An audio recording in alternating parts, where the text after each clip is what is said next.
Hey everyone, and thank you so much for checking out my Conduct market research for a real student business. This is part of my real student business project where I have students start an actual business in class, usually over the course of about 5 to 6 weeks. We go from an idea to developing the idea out, seeing what it would look like, turning it into a real thing, and then finally presenting it during a school business fair at the end. This is a very important part of the process. This is the market research side of things where we're going to learn about our target market. And my goal for this is always to get students to think about, well, how do I validate an idea? How do I challenge my assumptions? How do I actually find out what people want and then go give it to them? So any business that is going to be successful is going to solve a problem for customers and it's going to do so in a way the customer really wants. And this activity is a part of trying to get students to figure that out.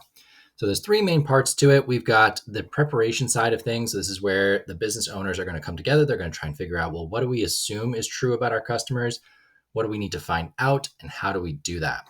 So they'll list out, their current beliefs. They'll go through what questions they need to answer. So what do they need to know about the customer in terms of where they are, what they do, who they interact with, what they want, et cetera, et cetera.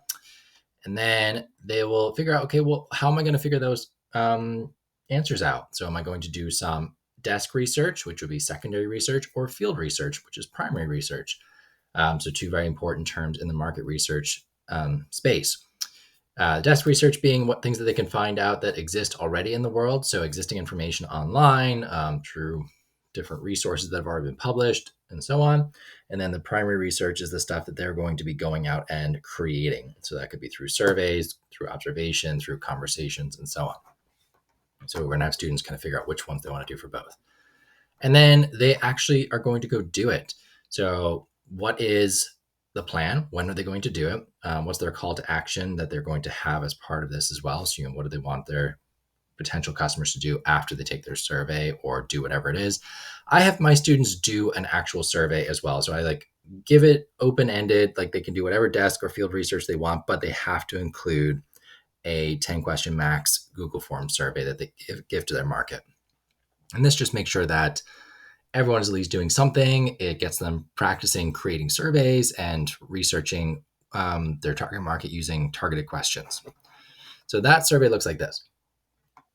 The Google form they get is a template. It's going to have this information up at the top. So this header image, which they can then customize via a Canva template that's already included.